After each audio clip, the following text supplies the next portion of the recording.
So today we're going to be looking at writing narrative. This is going to be focusing on one strategy that you can use as you are getting your story and your narrative together. And that strategy is called writing a log line. So writing a log line is actually a term that is taken from screenwriting. One of the things I want to point out up front is that not every strategy works for every writer in every case. So this might be something that really helps you and is working really well for you. In that case, take the log line idea, run with it, use that, have that in your toolbox. If it's something that doesn't work as well for you, it's not doing what you need it to do, it's only a tool and there are lots of different tools to get you where you need to go. So try it out and give it a good shot. If it's not something for you, we have so many other ways of really getting into writing.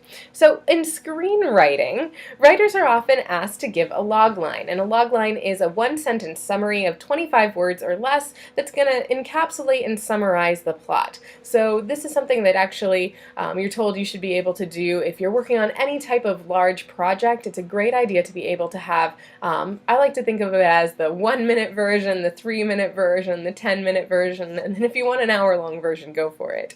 But to have these different versions of the whatever project you're working on can be really great. I know that I had to do that with my dissertation, so if I was ever talking to someone, I could figure out what length of version they want. And this is that task of being able to boil everything down without losing too much of the complexity that you're talking about. So one of the things that this can do, like I just mentioned, is if you're talking to someone else about your project, being able to articulate your project in that one-sentence summary of 25 words or less is great. The other thing it does is it asks you as a writer to really think about what is happening and what is important in this storyline that you are coming up with. So here is an example, a little bit of a bizarre one. So it's a mute sous chef must fight off an ambitious rival to win the position of head chef at her boss's new restaurant.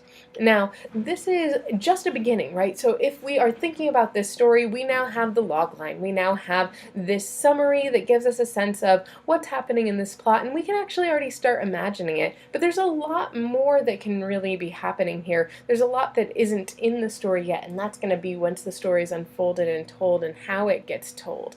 I've also included a link here. So this is some tips for writing a log line, and that should be something that can help you out if that is a strategy that you would like to try. Here is a way to give it a try. So write a log line for a potential story you might write. So include the following things. So first of all, just like we saw in the example, make sure to include the protagonist. Who is this story about? Make sure to include the protagonist's goal. What are they trying to do?